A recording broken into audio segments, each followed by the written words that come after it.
बिस्मिल्लाहिर रहमानिर रहीम अल्हम्दुलिल्लाहि रब्बिल आलमीन अल्लाहुम्मा सल्लि अला मुहम्मद व अला आलि मुहम्मद कमा सल्लैता अला इब्राहीम व अला आलि इब्राहीम इन्नका हमीदुम मजीद।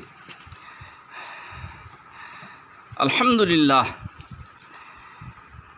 ইসলামী স্বাস্থ্যবিজ্ঞানের একটি গুরুত্বপূর্ণ অধ্যায় আজ ইনশাআল্লাহ আলোচনা করব। সেটি এই যে কোরআন, হাদিস এবং উলামায়ে উম্মতের মতামত অনুসারে রোগ এবং চিকিৎসার গুরুত্ব কতটুকু। প্রথমে তো কোরআন নিয়ে আলোচনা করব, কোরআনের পরে হাদিস, তারপরে উলামায়ে কেরাম কিছু কিছু হাদিসের যে মানে করেছেন, ব্যাখ্যা করেছেন, সেই বিষয়টির উপরে ইনশাআল্লাহ আলোকপাত করব। বিষয়টি খুবই জরুরি, কারণ বর্তমান বিশ্বে জাতি ধর্ম নির্বিশেষে বেশিরভাগ মানুষ অসুস্থ এবং বিভিন্ন প্রকার রোগে আক্রান্ত।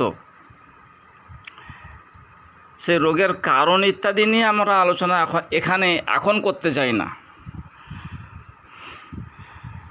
যে একটি বিষয় নিয়ে আলোচনা করব, আলোচনায় পরিষ্কার হয়ে যাবে। প্রথম কথা, কোরআনে রোগ সম্পর্কে আল্লাহ পাক কী বলেন, এবং রোগ যে কোনো মানুষের হতে পারে, কোরআনের আলোকে বোঝা যায়। নবীদেরও রোগ হয়েছে এবং উলুল আজম নবী, বিখ্যাত পয়গম্বর খলিলুল্লাহ, তাঁদেরও শরীরে রোগ দেখা দিয়েছে। এ সম্পর্কে কোরআন কি বলছে?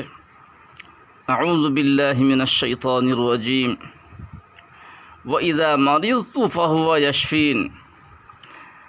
সূরাতুশ শুআরার ৮০ নম্বর আয়াতে আল্লাহ পাকের কালাম, আল্লাহ পাক হযরত ইব্রাহিম আলাইহিসসালাতু ওয়াসসালামের ঈমানি কথাগুলি এখানে বর্ণনা করেছেন, যার মধ্যে হযরত ইব্রাহিম আলাইহিসসালাম বলেছিলেন, আমি যখন অসুস্থ হই তখন কেবলমাত্র আল্লাহ পাকই আমাকে শেফা দান করেন, কেবলমাত্র আল্লাহ পাকই আমাকে শেফা দান করেন। এই মানিটি এখানে করতেই হবে। ফাহুয়া ইয়াশফিন আছে।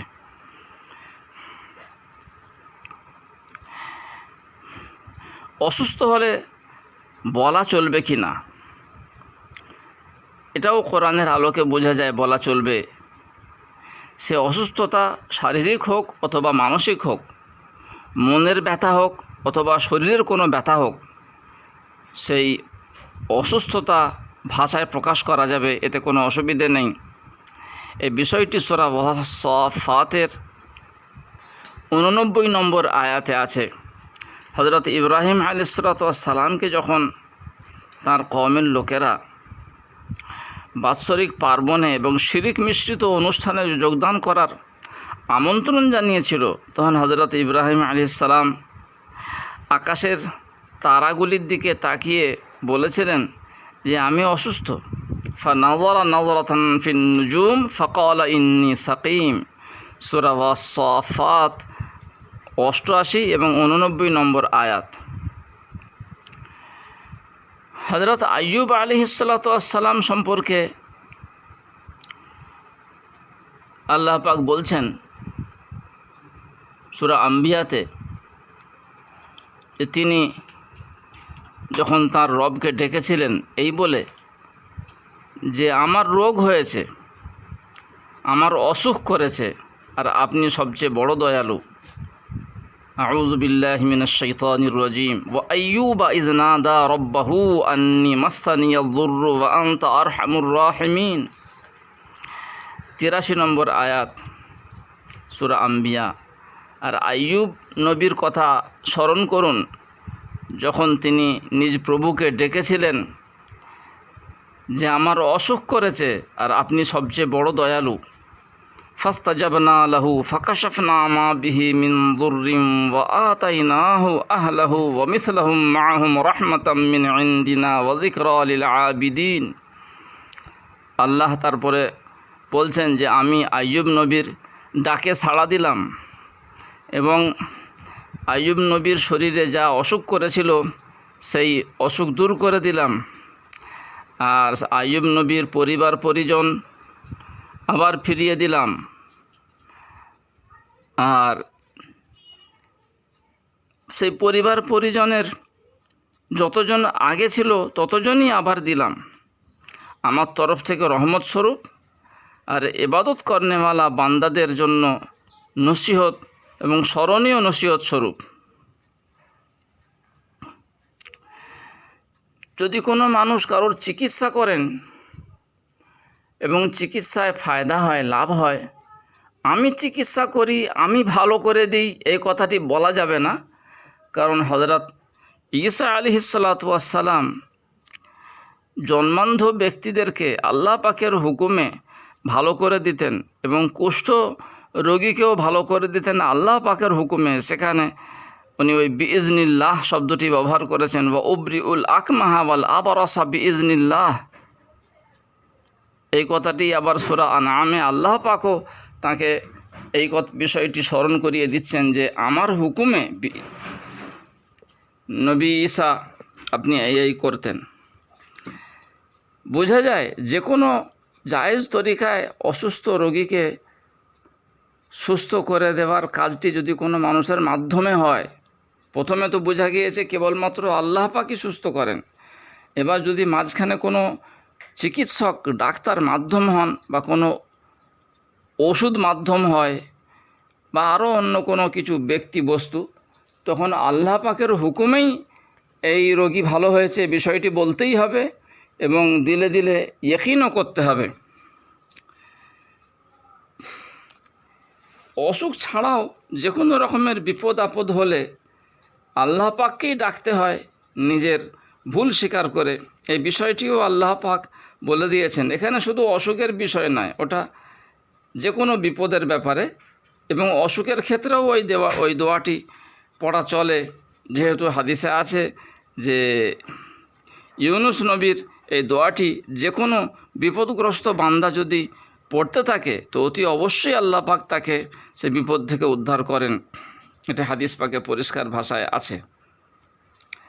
আল্লাহ পাক হযরত ইউনুস আলাইহিস সালামের ওই দোয়া এবং ঘটনা সূরা আম্বিয়ার 87 এবং 88 নম্বর আয়াতে এইভাবে বলছেন, আউযু বিল্লাহি মিনাশ শাইতানির রাজিম, ওয়াযান্নুনি ইয যাহাবা মুগাযিবান ফাযান্না আল্লান নাকদিরা আলাইহি ফানাদা ফিল যুলুমাতি আল্লা ইলাহা ইল্লা আনতা সুবহানাকা ইন্নী কুনতু মিনাল যালিমিন। আর মাছওয়ালা নবীর কথা স্মরণ করুন যখন তিনি অসন্তুষ্ট হয়ে চলে গেলেন আর ধারণা করলেন যে আমি ইউনুস নবীর বিষয়টিকে সংকীর্ণতার মধ্যে ফেলব না, আমি ইউনুস নবীকে সংকীর্ণ অবস্থায় ফেলব না, এটি তিনি মনে করলেন।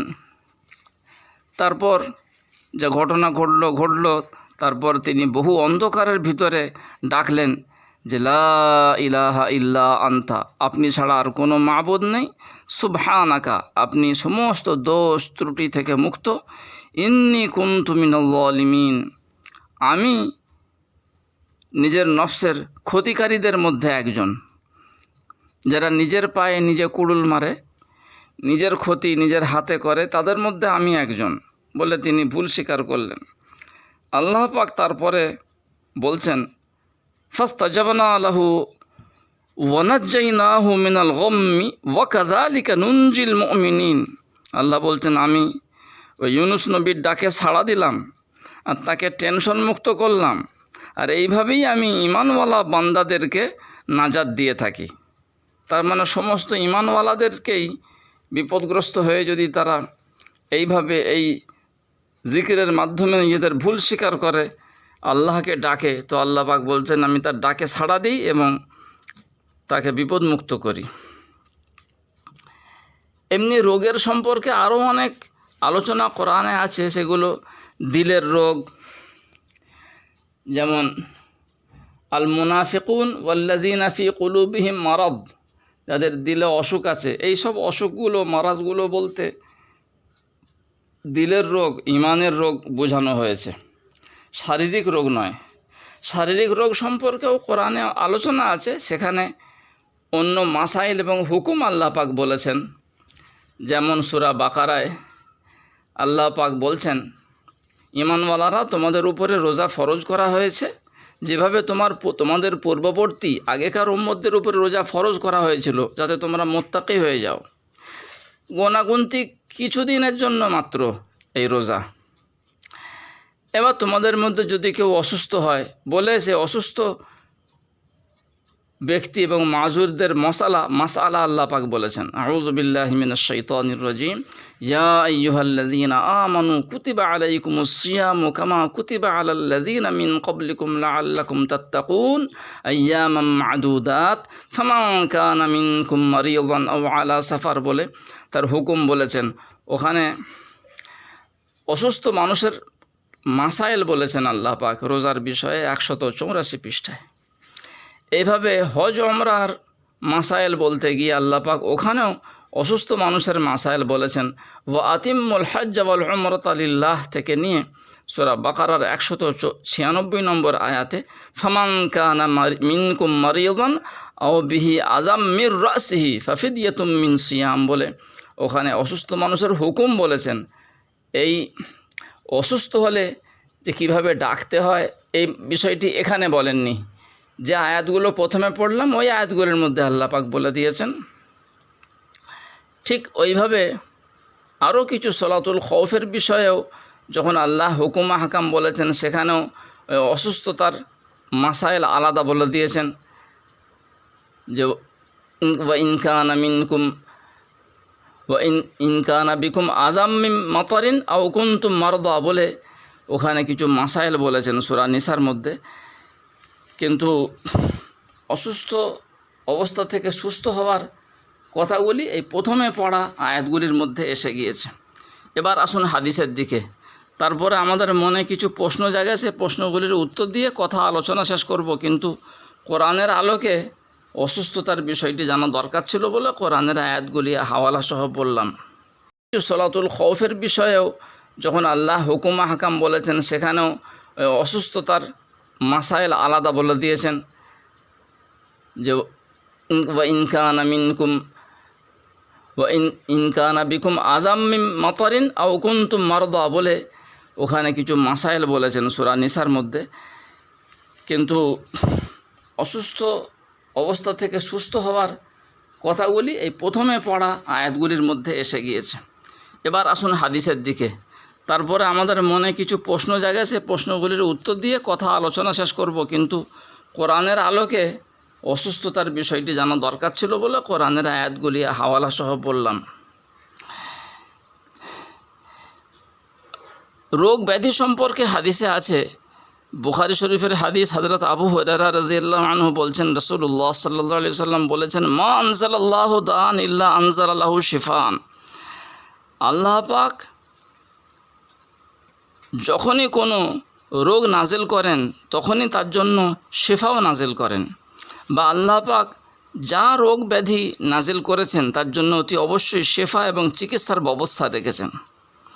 বুখারী শরীফের হাদিস, বুখারীর হাওয়ালায় মিশকাতেও আছে কিতাবুত তিব্বি ওয়ার রুকা।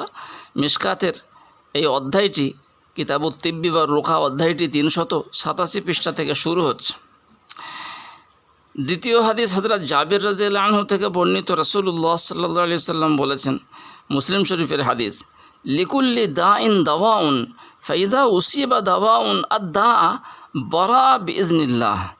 প্রত্যেক রোগের ওষুধ আছে, যখন ওই ওষুধ সঠিক ওষুধটি রোগে আঘাত করে রোগ, তখন আল্লাহ পাকের হুকুমে ভালো হয়ে যায়। মুসলিম শরীফের হাদিস। ওসামা বিন শারিক রাদিয়াল্লাহু আনহু বলছেন, সাহাবারা জিজ্ঞাসা করলেন, আল্লাহর রাসূল, আমরা কি চিকিৎসা করব? বললেন, হ্যাঁ আল্লাহর বান্দারা, চিকিৎসা করো, কারণ আল্লাহ পাক কোনো রোগ ব্যাধি সৃষ্টি করেননি যার শিফা এবং চিকিৎসার ব্যবস্থা রাখেননি, যার ওষুধ সৃষ্টি করেননি, একটি রোগ ছাড়া। সেই রোগটি হচ্ছে বার্ধক্য। হাদিসের এবারত এইরকম, আন উসামা ইবনে শারিক রাদিয়াল্লাহু আনহু قالوا يا رسول الله أفنتداوى قال نعم يا عباد الله تداووا ফাইন্নাল্লাহা লাম ইয়াযা দাআন ইল্লা ওয়াযা লাহু শিফাআন গায়রা দাইন ওয়াহিদ আল হারাম। তিরমিজি, আহমদ, আবু দাউদের হাওয়ালায় মিশকাতে আছে 388 পৃষ্ঠায়। আবু দারদা রাদিয়াল্লাহু আনহু থেকে বর্ণিত, রাসূলুল্লাহ সাল্লাল্লাহু আলাইহি ওয়াসাল্লাম বলেছেন, ইন্নাল্লাহা আনজালা দাআ ওয়াদ দাওয়া ওয়া জাআলা লিকুল্লি দাইন দাওয়ান ফাতাদাওয়াউ ওয়া লা তাদাওয়াউ বিহারাম। আবু দারদা রাদিয়াল্লাহু আনহু বলছেন, রাসূলুল্লাহ সাল্লাল্লাহু আলাইহি ওয়াসাল্লাম বলেছেন, নিঃসন্দেহে আল্লাহ পাক রোগ এবং তার ওষুধ দুইটি নাজিল করেছেন এবং প্রত্যেক রোগের ওষুধ রেখেছেন, অতএব চিকিৎসা করাও, কিন্তু হারাম জিনিস দিয়ে চিকিৎসা করবে না।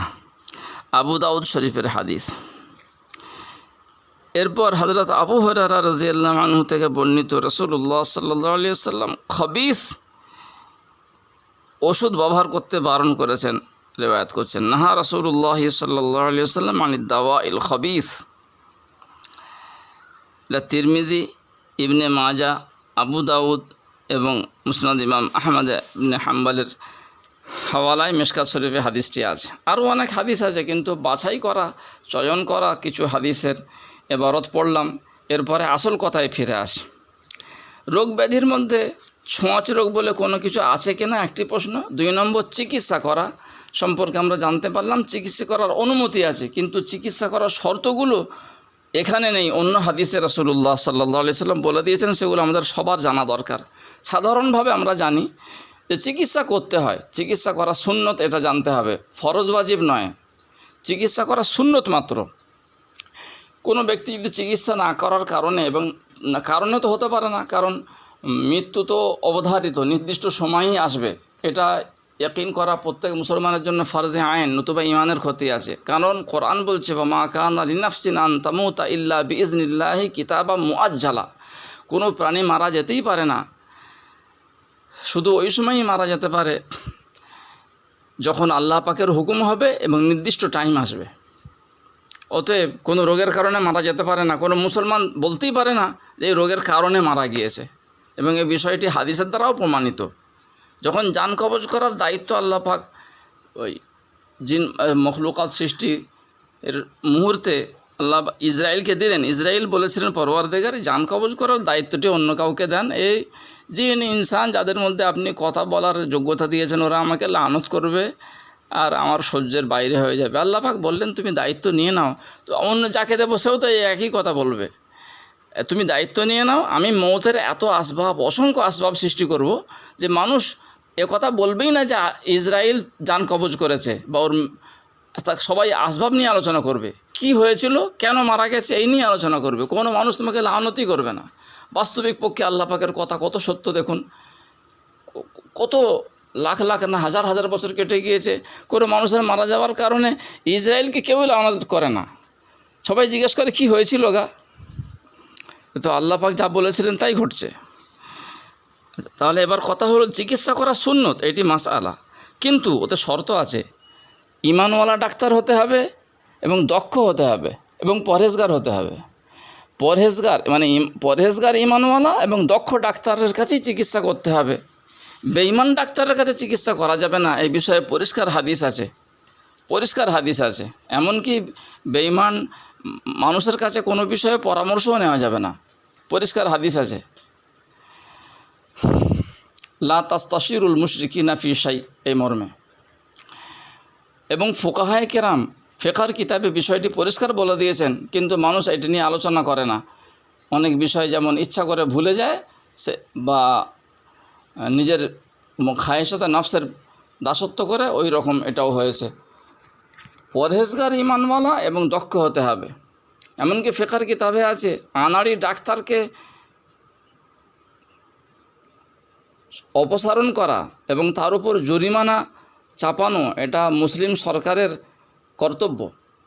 কোনো আনাড়ি চিকিৎসক যদি চিকিৎসা শুরু করে দেয়, ডিসপেন্সারি খুলে দেয়, রোগী দেখা শুরু করে দেয়, এবং তার এই আনাড়িপনার কারণে মানুষের ক্ষতি হতেই পারে, তো তাকে সরানো শুধু নয়, তাকে তার উপরে তার শাস্তি দেওয়া, তাকে যে কোনো প্রকারের শাস্তি দেওয়া এবং তাকে সরানো এটা সরকারের মহৎ কর্তব্য।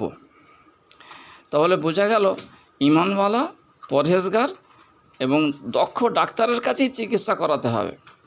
একটি বিষয়। দুইটি বিষয়ে অপারেশন সম্পর্কে শরীয়ত খুব কড়া নিষেধাজ্ঞা জারি করেছে। অপারেশন করার কথায় কথায় অপারেশন করার অনুমতি নেই, এ বিষয়টি ফুকাহায়ে কেরাম বলে দিয়েছেন ওই হাদিসের আলোকে। যে হাদিসে একজন সাহাবীর ঘটনা আছে, তার আঙুলে কোনো ক্ষত হয়েছিল এবং যন্ত্রণা সহ্য না করতে পেরে তিনি কাটারি বা এই ধরনের কোনো যন্ত্র দিয়ে নিজের আঙুল নিচে কেটে ফেলেছিলেন। পরে তিনি মারা গেলেন। তাকে অন্য সাহাবী স্বপ্নে দেখলেন জান্নাতে গিয়েছেন, কিন্তু হাতে রুমাল বাঁধা। জিজ্ঞাসা করলেন, ভাই হাতে রুমাল বাঁধা কেন? আপনি তো জান্নাতে গিয়েছেন। বলে, ঈমানের কারণে, এবং আল্লাহ পাক জান্নাত দিয়েছেন বটে, কিন্তু আমি যে নিজের ইচ্ছায় নিজের আঙুল কেটেছিলাম, আল্লাহ পাক বললেন তুমি নিজের হাতে নিজের আঙুল কেটেছো, আমি ওটা ছাড়বো না, ওটা ঠিক করে দেব না। এই বিষয়টি রাসূলুল্লাহ সাল্লাল্লাহু আলাইহি সাল্লামের কাছে তোলা হলে তিনি তার হাতের এই অপরাধটিও মাফ করার জন্যে দরখাস্ত করেন এবং আল্লাহ পাকের কাছে সুপারিশ করেন। ফলে তারপরে আবার তার হাতের বিষয়টা ঠিক হয়ে যায়।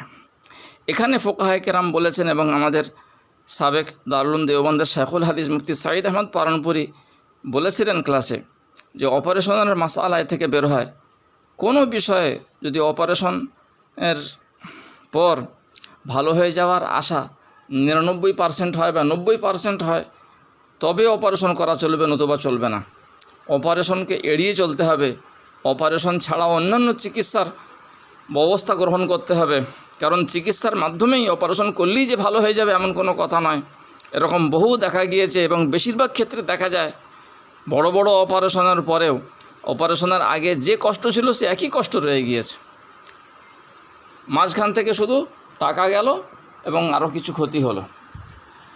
তো চিকিৎসার বিষয়টি পরিষ্কার হয়ে গেল এবং অপারেশনের বিষয়টি পরিষ্কার হয়ে গেল। আর একটি শুধু জিনিস বাকি রইল, ছোঁয়াচে রোগ আছে কিনা। তো বুখারী শরীফে এই মর্মে মুখতালিফুল হাদিস আছে। মুখতালিফুল হাদিস জানা, উসুলে হাদিস পড়েছেন তারাই জানেন। বাহ্যিক দৃষ্টিতে মনে হয় বিপরীতমুখী, আসলে তা নয়। হাদিসটি কি? লা আদওয়া, ছোঁয়াচে রোগ বলে কোনো কিছু নেই।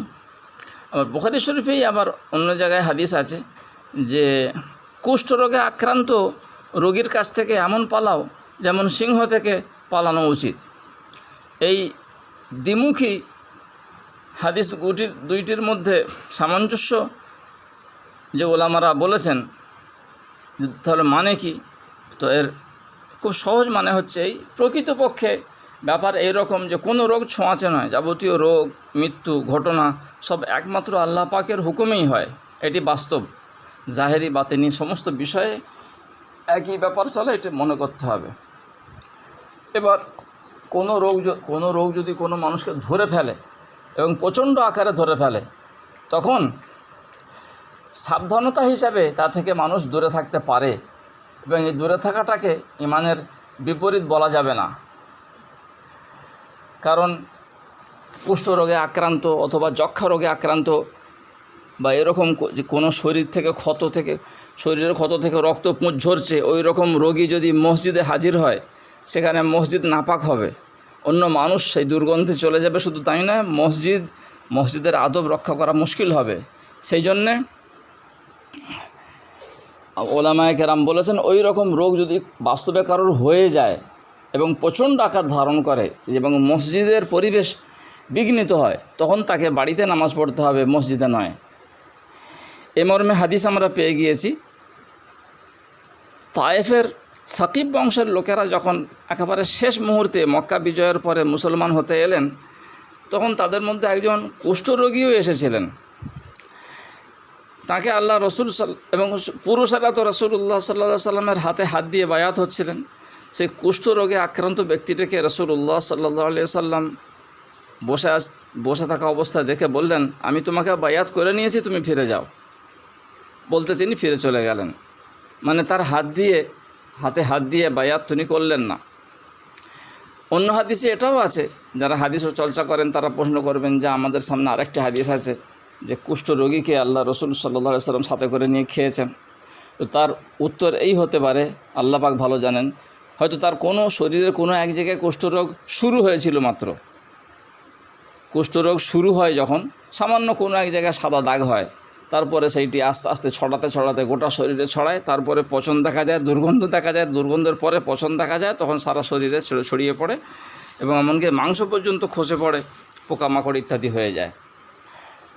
তো হয়তো প্রাথমিক অবস্থায় সামান্য কুষ্ঠরোগ দেখা দিয়েছিল, সেই রকম রোগীকে সাথে করে নিয়ে খেয়েছেন। হ্যাঁ, এবং হাদিসটি সম্ভবত মিশকাত শরীফেও আছে, বলেছিলেন যে তুমি বিসমিল্লাহ বলে খাও, আল্লাহর উপরে ভরসা রেখে, সিকাতাম বিল্লাহ, সেটা হতে পারে। আর যাকে বলেছিলেন বাড়ি যাও, তার মানে তাকে প্রচণ্ড আকারে কুষ্ঠরোগ ধরে গিয়েছিল, যার শরীর থেকে দুর্গন্ধ বের হচ্ছে। ওই রকম লোক মসজিদে এলেও অন্য মুসল্লিদের খুবই কষ্ট হবে। শুধু কুষ্ঠরোগ নয়, এরকম আরও যত রকমের মানে যন্ত্রণাদায়ক এবং দুর্গন্ধযুক্ত কোনো জিনিস বের হয়, রক্ত, পুঁজ বা গ্যাস, সেই সব, যেমন ক্যান্সারের রোগী, অনেক ক্যান্সারের রোগীকে আমরা দেখেছি মসজিদের তালিমে শরিক হচ্ছেন। এটা উচিত নয়। তার রোগ হয়েছে, আল্লাহ পাক রোগ দিয়েছেন, তিনি ওই ক্যান্সারের রোগ নিয়ে লোকের সামনে মজমায় দেখছি তালিমে বসে আছেন না, তিনি বাড়িতে থাকবেন। আল্লাহ পাক তাকে মাজুর করেছেন, তিনি বাড়িতেই নামাজ কালাম পড়বেন, কোরআন তেলাওয়াত করবেন। আমি নিজের চোখে দেখেছি কোনো জায়গায় ক্যান্সার রোগে আক্রান্ত এবং বিশাল ক্ষত, সেই ক্ষততে কাপড় বেঁধে তিনি মসজিদে যাতায়াত করছেন। এটা কিন্তু শরীরের দৃষ্টিতে খুব একটা ঠিক নয়। এতে বোঝা যায় যে ছোঁয়াচে রোগ বলে কিছুই নেই, বাস্তবে আল্লাহ পাকের হুকুমেই সব কিছু হয়। কিন্তু যদি কোনো ব্যক্তির শরীরে যন্ত্রণাদায়ক এবং দুর্গন্ধযুক্ত কোনো ক্ষত, কোনো কিছু দেখা যায়, তখন তাকে পরিবেশকে কষ্ট দেওয়া থেকে, মানুষকে কষ্ট দেওয়া থেকে বিরত থাকা যেহেতু উচিত। মুসলমানকে কষ্ট দেওয়া হারাম, মানুষকেও কষ্ট দেওয়া জায়েজ নেই, সেই জন্য তাকে বাড়িতে থাকা উচিত। কিন্তু এখনও রোগ হয়নি, রোগ হতে পারে, এই মনে করে মসজিদ ফাঁকা করে দেওয়া, এটি খুবই চিন্তার বিষয়। এই বিষয়ে মানে হকপন্থী ওলামাদের কাছে গিয়ে মাসালা জানতে হবে যেটা ঠিক কিনা। রাসূলুল্লাহ সাল্লাল্লাহু আলাইহি সাল্লামের যুগে এরকম ঘটনা আমরা পেয়ে যাচ্ছি। সাহাবাদের যুগে তো মহামারী ছড়ানোর অনেক ঘটনা আছে, সেটা ইনশাআল্লাহ পরে আলোচনা হবে। তখনও সাহাবায়ে কেরাম ওইভাবে ব্যবস্থা নেননি যেভাবে বর্তমানে কিছু মানুষ ব্যবস্থা নিচ্ছে। ওমা আলাইনা ইল্লা